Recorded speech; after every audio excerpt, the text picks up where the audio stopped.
ಕೋರ್ಟ್ನ ಕಟಕಟೆಯಲ್ಲಿ ಅಪ್ಪ ಮತ್ತೆ ಮಗ ನಿಂತ್ಕೊಂಡಿರ್ತಾರೆ. ಅಪ್ಪನ ಒಂದು ಅಹವಾಲು ಹೀಗಿರುತ್ತೆ, ನನಗೆ ನನ್ನ ಮಗನಿಂದ 100 ರೂಪಾಯಿಯ ಮಾಸಾಶನ ಬೇಕು ಅಂತ ಹೇಳಿ. ಕೋರ್ಟಲ್ಲಿರೋರಿಗೆಲ್ಲ ಆಶ್ಚರ್ಯ ಆಗುತ್ತೆ, 100 ರೂಪಾಯಿ ಯಾರಾದ್ರೂ ಕೇಳ್ತಾರಾ ಅಂತ. ಇಷ್ಟಕ್ಕೂ ಆ ವ್ಯಕ್ತಿ ಶ್ರೀಮಂತರು, ಲಕ್ಷಾಧಿಪತಿಗಳು, ಬೇಕಾದಷ್ಟು ಹಣ ಇದೆ, ಆಸ್ತಿ ಪಾಸ್ತಿ ಎಲ್ಲವೂ ಇದೆ. ಇವರು 100 ರೂಪಾಯಿಯನ್ನ ಕೇಳ್ತಿದಾರಲ್ಲ ಅಂತ ಆಶ್ಚರ್ಯ ಆಗುತ್ತೆ. ಆ ವ್ಯಕ್ತಿ ಖಡಾಖಂಡಿತವಾಗಿ ತನಗೆ 100 ರೂಪಾಯಿಯ ಒಂದು ಮಾಸಿಕ ಧನವನ್ನ ತನ್ನ ಮಗ ತನ್ನ ಮನೆಗೆ ತಂದು ಕೊಡ್ಬೇಕು ಅನ್ನುವಂಥದ್ದಾಗಿರುತ್ತೆ.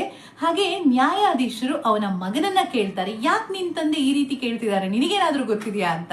ಆಗ ಮಗ ಹೇಳ್ತಾನೆ, ನನಗೂ ಅರ್ಥ ಆಗ್ತಾ ಇಲ್ಲ, ನನ್ನ ತಂದೆ ಹತ್ರ ಬೇಕಾದಷ್ಟು ಆಸ್ತಿ ಪಾಸ್ತಿ ಇದೆ, ಆದ್ರೂ ನನ್ನಿಂದ 100 ರೂಪಾಯಿ ಯಾಕೆ ಕೇಳ್ತಿದ್ದಾರೆ ಅಂತ ಗೊತ್ತಾಗ್ತಾ ಇಲ್ಲ ನನ್ಗೆ ಅಂತ ಹೇಳ್ತಾನೆ. ಅದಾದ್ಮೇಲೆ ನ್ಯಾಯಾಧೀಶರು ಕೊನೆಗೆ ವಾದ ವಿವಾದಗಳ ನಂತರ, ಸರಿ, ನಿಮಗೆ 100 ರೂಪಾಯಿಯ ಒಂದು ಮಾಸಾಶನವನ್ನ ನಿಮ್ಮ ಮಗ ನೀಡ್ತಾನೆ ಅನ್ನುವಂತಹ ಒಂದು ತೀರ್ಪನ್ನ ಕೊಡ್ತಾರೆ.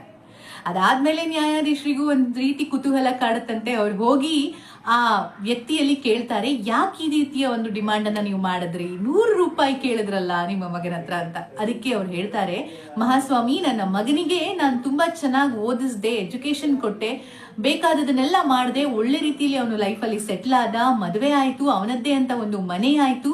ಈಗೀಗ ಅವನಿಗೆ ನನ್ನನ್ನ ನೋಡೋದಕ್ಕೆ ಬರೋದಕ್ಕೆ, ನನ್ನ ಹತ್ರ ಮಾತಾಡೋದಕ್ಕೆ ಪುರ್ಸೊತ್ತೇ ಇಲ್ಲ. ಅವನಿಗೆ ನಾನು ಇರೋದೇ ಮರ್ತು ಹೋಗ್ಬಿಟ್ಟಿದೆ. ಈಗ ನೀವು ಕೋರ್ಟ್ನಿಂದ ತೀರ್ಪನ್ನ ಕೊಟ್ರಿ ನೋಡಿ, ಅದಕ್ಕೋಸ್ಕರ ಆದ್ರೂ ಅವ್ನು ನಮ್ಮ ಮನೆಗೆ ಬರ್ತಾನೆ, ಅವನ ಕೈಯಲ್ಲಿ ಹಣ ಇರುತ್ತೆ. ಅಷ್ಟೇ ಅಲ್ಲ, ಆ ನೆಪದಲ್ಲಿ ಅವನು ನನ್ನ ಜೊತೆ ಒಂದಿಷ್ಟು ಸಮಯವನ್ನಾದ್ರೂ ಕಳೀತಾನೆ. ಕೋರ್ಟ್ನ ಒಂದು ತೀರ್ಪನ್ನ ಮೀರೋ ಹಾಗಿಲ್ಲ ಅಲ್ವಾ. ನನಗಂತೂ ಈಗ ಖುಷಿ ಆಗ್ತಾ ಇದೆ, ನನ್ನ ಮಗನನ್ನ ನಾನು ನೋಡ್ಬಹುದು, ಕಣ್ತುಂಬಿಸ್ಕೊಳ್ಬಹುದು ತಿಂಗಳಿಗೊಂದ್ಸಲ ಅಂತ. ಇದನ್ನ ಕೇಳಿದಾಗ ಆ ನ್ಯಾಯಾಧೀಶರಿಗೆ ಏನೋ ನೆನಪಾದಾಗತ್ತೆ.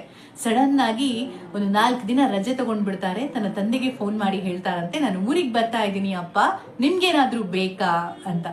ಇಲ್ಲ, ನೀನ್ ಬಂದ್ರೆ ಸಾಕು, ನನಗೇನು ಬೇಡ ಅಂತ ಆ ಕಡೆಯಿಂದ ಧ್ವನಿ ಕೇಳಿಸುತ್ತೆ. ಇದರ ಅರ್ಥ, ನಮ್ಮ ತಂದೆ ತಾಯಿಗಳಿಗೆ ಬೇಕಿರೋದು ನಮ್ಮ ಪ್ರೀತಿಯ ಮಾತುಗಳು, ಒಂದಿಷ್ಟು ಸಮಯವನ್ನ ನಾವು ಅವ್ರ ಜೊತೆ ಕಳೆಯುವಂಥದ್ದು, ಇಂಥದನ್ನೆಲ್ಲ ನಿರೀಕ್ಷೆ ಇಟ್ಕೊಂಡಿರ್ತಾರೆ. ನಾವು ಮಾತ್ರ ನಮ್ಮದೇ ಆದಂತಹ ಜೀವನದಲ್ಲಿ ನಾವು ಬ್ಯುಸಿ, ನಾವು ತುಂಬಾನೇ ಏನೋ ಒಂದು ಓಟದಲ್ಲಿ ಬಿದ್ದಿದೀವಿ ಅನ್ನೋ ತರಹ ಓಡ್ತಾನೆ ಇರ್ತೀವಿ, ಹಿಂತಿರುಗಿ ನೋಡೋದೇ ಇಲ್ಲ.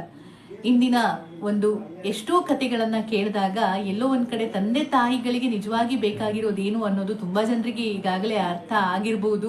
ಎಷ್ಟೋ ಜನ ತಮ್ಮ ತಂದೆ ತಾಯಿಗಳನ್ನ ಪ್ರೀತಿಯಿಂದ ನೋಡ್ಕೋತಾ ಇರುವವರು ಕೂಡ ಇದ್ದಾರೆ. ಅಂತವರಿಗೊಂದು ಸಲ್ಯೂಟ್ ಹೇಳಲೇಬೇಕು. ಮುಖ್ಯವಾಗಿ ಈ ಕತೆ ಬರೆದವರಿಗೊಂದು ಸಲ್ಯೂಟ್. ಯಾಕಂದ್ರೆ ಒಂದು ಪುಟ್ಟ ಕಥೆಯ ಮೂಲಕ ಇಷ್ಟು ಮನಸ್ಸಿಗೆ ಮುಟ್ಟುವ ರೀತಿಯಲ್ಲಿ ಅದನ್ನ ಹೆಣೆದಿದ್ದಾರೆ ನೋಡಿ ಒಂದು ವಿಷಯವನ್ನ. ಅದಕ್ಕೆ ನಾವು ಅವರಿಗೆ ಸಲ್ಯೂಟ್ ಹೇಳಲೇಬೇಕು. ಏನಂತೀರಾ? ಇಂತಹ ಒಂದಿಷ್ಟು ಒಳ್ಳೆ ವಿಚಾರಗಳ ಜೊತೆ ಮತ್ತೆ ವಾಪಸ್ ಬರ್ತಾನೆ ಇರ್ತೀನಿ. ನಮಸ್ಕಾರ.